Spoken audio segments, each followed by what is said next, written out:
A lot of people talk about the path of least resistance. Now, I don't believe there's a path with less or more resistance. I believe there's paths that feel easier or feel harder.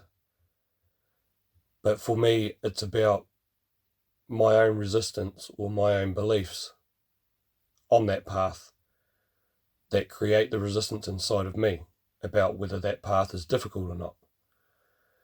Now, if you're lucky enough, whatever you're trying to achieve, you might find that there's two paths to get to the same result. One path might be more enjoyable and another path might be less enjoyable.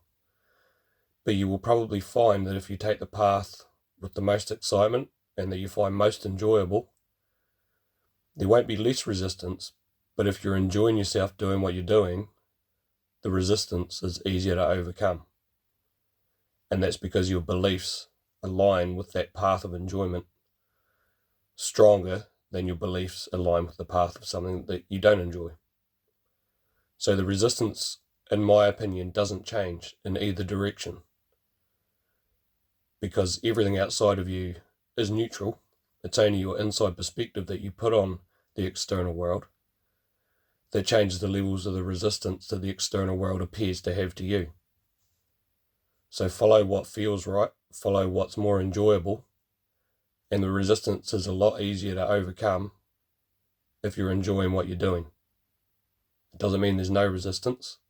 It doesn't mean there's less or more than the other path. It just means if you're in a positive and a happy and an enjoying frame of mind of the activity you're entering into, the resistance will appear less real. It will appear less resistant because you're happy. And if you're happy doing something, you don't see the negativity or the obstacles in the way. You use the motivation and the energy that you get from being happy to overcome those obstacles and make them a more enjoyable experience, rather than see them as an obstacle that was put there to stop you doing something. Now, I think some people get so good at passing obstacles and using what they are good at to get through resistance, and then eventually it seems like there's no resistance there. Those are the sort of people that you see take on challenges that seem absolutely crazy. It's because they're looking for more resistance, because they've already conquered what they perceive to be the things they've enjoyed. So then they go against the grain, try and find some resistance, because resistance is ultimately what creates growth. So a lot of people may start off quite small, start off where it feels least resistant, which could be just going for a walk, which is still resistance. But if you're enjoying the walk, you may not necessarily feel it. Then as you get fitter, you start running.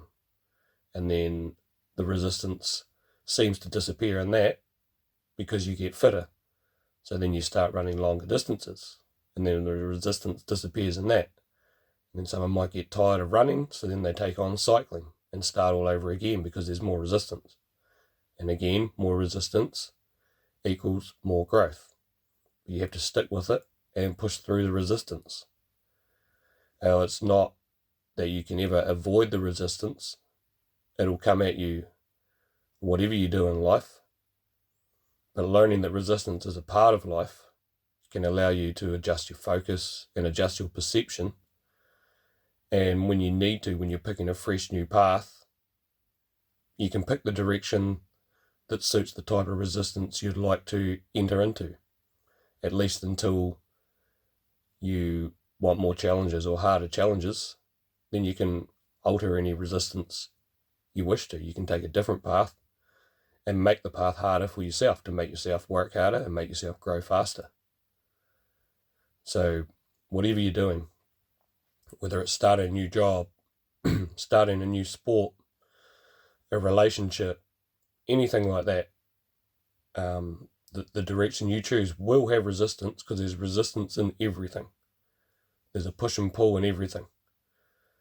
And the harder you push, like standing on a balloon, the harder you push, the more resistance you create, and eventually you'll pop through that bubble and out the other side of resistance, where it feels like there's none.